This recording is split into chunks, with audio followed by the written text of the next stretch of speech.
think it's legal for employers not to accept people who are not vaccinated. Tama sila. I agree with them. Your problem is yung papasok kayo na you seek employment, and then one of the reasons that would be asked of you by the prospective employer would be kung bakunado ka. Na kung sabihin mo hindi, at whatever reason ibigay mo doon sa kanya para ang importante lang naman sa kanya, bakunado ka hindi. Kung hindi ka bakunado, hindi ka tanggapin sa trabaho. I think that is legal.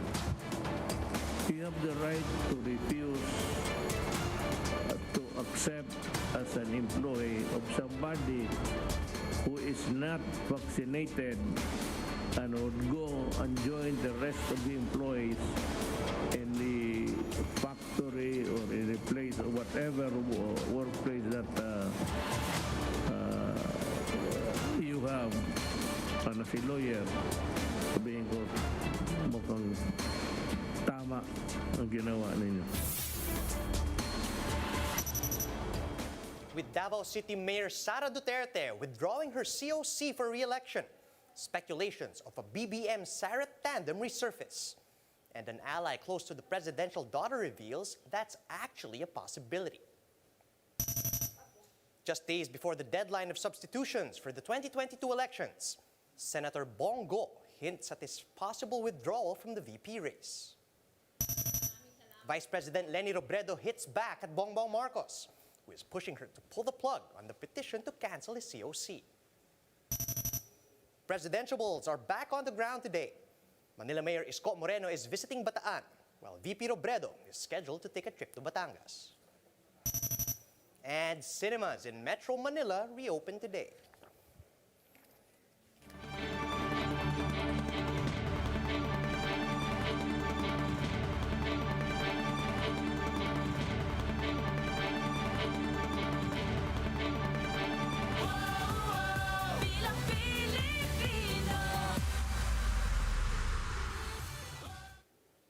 Fast, focused, and fearless.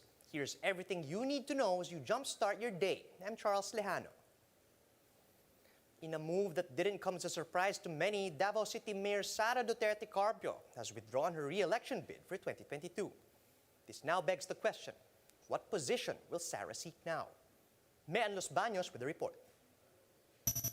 In a surprise move on Tuesday, Davao City Mayor Sara Duterte officially withdrew her bid for re-election. Instead, her brother Davao City Vice Mayor Baste Duterte, who also dropped his vice mayoral ambitions, will be gunning for the city's top post. Attorney Melchor Kitain was nominated to run for vice mayor. Question now is, will Inday Sara seek a national position? She already said that she will not abandon Davao unless for compelling reasons, meaning there is really a good reason why she will run. Attorney Bruce Rivera, a close friend of Inday Sara, believes it's more likely for the presidential daughter to run for vice president. Rivera also received information that there are people from Bongbong Marcos's camp in Davao right now, but it is not clear whether they are there to talk to Mayor Sara. She always has told me time and time again that she's not running for president. But yung vice, naging mas open siya. Should Mayor Sara run for VP, she will be competing against the likes of Senators Kiko Pangilinan, Tito Soto, and Bong Go. But during a malasakit event in Antipolo, Go says his plans for 2022 is still up in the air. Itong kandidatura ko bilang vice presidente ay maaaring magbago. Kasi hindi ko maiwasan. May mga changes po sa politika na sabi ko nga napakadumi. Just like Goss, there's no clarity yet as to what Sara's next move will be. But should she be the running mate of Bongbong Marcos, UP Associate Professor Jean Encinas Franco says they're going to form a formidable team, but it does not mean they will surely win. I'm not saying that they are unbeatable, but if you look at the resources of Bongbong Marcos, if you look at the popularity of Sara, malakas siya. But according to Congressman Joey Salceda, one of Mayor Sara's advisors, running for VP is a non-option and that picking a VP is not a problem. Reporting for News 5, Mean Los Baños, we are One News. A Marcos-Duterte tandem may be possible in 2022. Speaking to 1PH, attorney Bruce Rivera, who is a close friend to Sara Duterte Carpio, said that Marcos Jr.'s camp had given him a survey showing that their tandem will get the majority votes. However, he added that there are no final decisions yet. But if Marcos Jr. and Duterte Carpio do team up, Rivera claims they will be formidable. This point in time, parang all signs are pointing towards something substantial. Walang pinal pero alam ko nag-uusap. Meron nga may tinarga sa akin yung side na BBM. Nag-forward sila ng parang survey na parang parang somebody commission. True enough, talagang nakita mo na if both of them would be together as a tandem, they will get majority of the votes. Yun ang sinasabi. Meanwhile, PDP Laban said they'll respect whatever Duterte Carpio's decision will be and requested the public to do the same. Following Mayor Duterte's withdrawal from seeking re-election, Vice Presidential aspirant Bong Go hinted at possible changes in his 2022 plans. First time sa buong buhay niya. Senator became emotional during a speech in Antipolo, where he blamed the chaotic and dirty politics for affecting his candidacy. However, God did not offer any additional details about the so-called changes that may happen soon. Alam niyo, itong problema about the substitution dito sa politika. Maaaring may mga babago sa mga tatakbuhang posisyon sa mga darating na araw. Ang problema po dyan, kailangan ko umiwas. Gustuhin ko mang magsilbi sa inyo bilang inyong Vice Presidente dahil sa kagustuhan ng ating mahal na Pangulo. Kailangan ko pong umiwas. Malalaman nyo lang po yan sa darating na araw. Vice President Leni Robredo once again denied that she has anything to do with the petition to void the COC of presidential aspirant Bongbong Marcos. Robredo confirmed this during her meeting with the Rotary Club of Makati on Tuesday. In the same event, isang bayan convener and one of the petitioners, Howard Calleja, backed Robredo's clarification and said that they never talked about the issue. However, Robredo said that she would not tell the petitioners to back out. Sa akin naman, hindi naman kami diktador. Bakit didiktahan namin yung mga petitioners na i-withdraw yun? But if Mr. Marcos thinks that there is no ground for the petition to prosper, wala naman siyang dapat ikatakot. Let's take a quick look at where the presidentiables are headed today.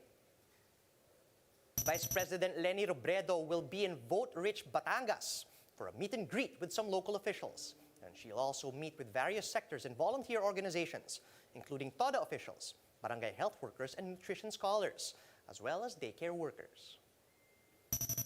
Meanwhile, Manila Mayor Isko Moreno is visiting Bataan, where he'll pay a courtesy visit to its Governor Abet Garcia before meeting with some fisherfolk in the province.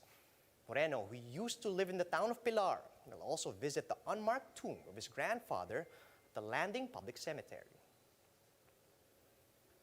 A handful of cinemas in the metro and other parts of the country are back in business today after almost 2 years of closure due to the pandemic. Let's find out what cinemas have in store for us in today's reopening in this report from JC Cosico.